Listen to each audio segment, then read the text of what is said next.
Assalamualaikum warahmatullahi wabarakatuh. Perkenalkan, nama saya Siti Nur Hanifa dari kelas 9F. Pada kesempatan ini, saya akan membuat video IPS dengan tema perubahan sosial. Di tema ini, siswa akan mempelajari bagaimana masyarakat Indonesia mengalami perubahan seiring dengan berjalannya waktu. Mengingat manusia tidak dapat berhenti pada satu masa saja, namun akan berubah seiring berjalannya waktu. Perubahan sosial dapat terjadi secara lambat maupun cepat.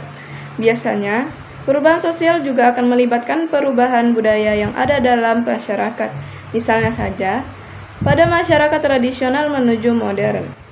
Sekarang saya akan membahas mengenai perubahan sosial yang pertama. Apa itu perubahan sosial? Perubahan sosial adalah perubahan yang terjadi pada berbagai aspek dalam kehidupan masyarakat. Yang kedua, mengenai bentuk dan contoh perubahan sosial, yaitu yang pertama, perubahan berdasarkan waktu. Perubahan sosial berdasarkan waktunya dibagi ke dalam perubahan sosial yang berlangsung secara lambat atau evolusi, dan perubahan sosial yang berlangsung secara cepat atau revolusi. Yang kedua, berdasarkan cakupan. Perubahan sosial berdasarkan cakupannya dibagi ke dalam perubahan kecil dan perubahan besar. Perubahan kecil adalah perubahan yang terjadi pada sebagian kecil masyarakat atau pada sebagian aspek kehidupan saja. Contohnya adalah perubahan yang terjadi di suatu wilayah pemukiman tertentu, seperti ketika sebuah pasar dibangun di satu pemukiman yang sebelumnya tidak memiliki pasar. Sedangkan perubahan besar adalah perubahan yang terjadi pada sebagian besar masyarakat atau aspek kehidupannya. Contoh perubahan besar adalah upaya pembangunan yang dilakukan pemerintah pada masa setelah kemerdekaan.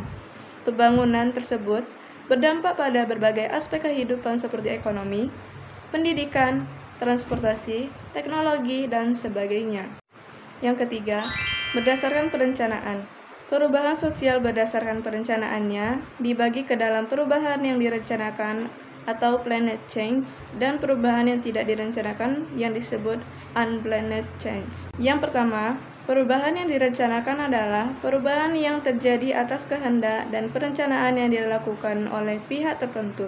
Contohnya, adanya gerakan untuk menggunakan kantong belanja berbahan kain untuk mengurangi produksi sampah plastik. Yang kedua adalah perubahan yang tidak direncanakan adalah perubahan yang terjadi tanpa usaha yang sengaja dilakukan oleh masyarakat. Contohnya, adanya bencana alam sebagai dampak dinamika geografis atau bencana sosial sebagai dampak dari perkembangan masyarakat itu sendiri. Yang keempat, perubahan berdasarkan arah perkembangan. Perubahan sosial berdasarkan arah perkembangannya dibagi ke dalam perubahan progres dan perubahan regres. Perubahan progres adalah perubahan yang menuju ke arah kemajuan. Contohnya, berubahnya pola pikir dan kesadaran masyarakat seiring dengan perkembangan ilmu pengetahuan. Sementara, perubahan regres adalah perubahan yang menuju ke arah kemunduran.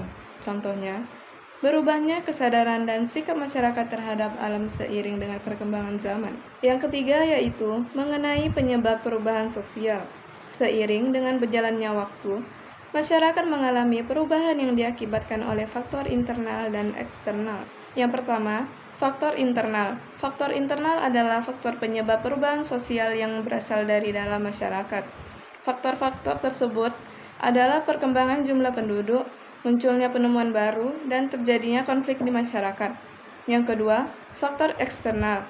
Faktor eksternal adalah faktor penyebab perubahan sosial yang berasal dari luar masyarakat. Faktor-faktor tersebut adalah interaksi dengan lingkungan alam dan interaksi dengan kebudayaan masyarakat lain. Dan yang terakhir yaitu yang keempat, mengenai dampak perubahan sosial. Dampak perubahan sosial ini terdiri dari dampak positif dan dampak negatif. Dampak positifnya yaitu terciptanya pola pikir yang maju dan semakin terbuka. Terbukanya mobilitas sosial dan meningkatnya pengakuan terhadap hak asasi manusia. Dan dampak negatifnya yaitu terjadinya kesenjangan sosial dan munculnya perilaku negatif di masyarakat. Sekian materi yang saya berikan. Mohon maaf jika ada salah dan kata, mohon dimaafkan. Saya Siti Nur Hanifa, pamit undur diri. Wassalamualaikum warahmatullahi wabarakatuh.